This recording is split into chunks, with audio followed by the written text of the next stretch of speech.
Hi hello నమస్తే. ఈరోజు సామలతో దోశలు చేసుకునే విధానం చూద్దాం. ఒక కప్పు మినపప్పుకి ఒక కప్పు సామలు తీసుకోవాలి.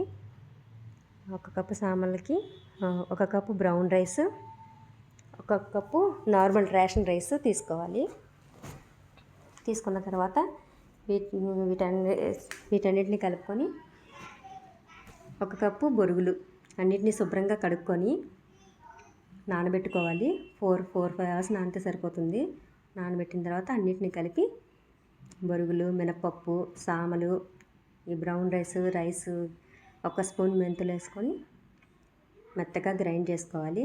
మీరు మిక్సీ చేసుకున్నా ఓకే, మిక్సీ అయినా పట్టుకోవచ్చు. దీన్ని పర్మిట్ చేయాలి.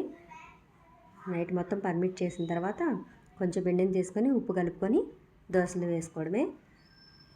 సామలు ఆరోగ్యానికి చాలా మంచిదండి. ముఖ్యంగా స్త్రీల ఆరోగ్యానికి చాలా మంచిది.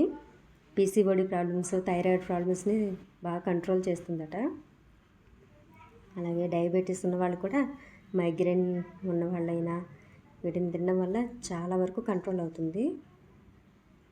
గ్యాస్ ప్రాబ్లమ్స్ని తగ్గించి హై ఫైబర్ ఉంటుంది సామల్లో. దానివల్ల గ్యాస్ ప్రాబ్లమ్స్ కూడా మనకు రావు. సో వీడియో నచ్చితే లైక్ చేయండి. Please subscribe. Thank you for watching.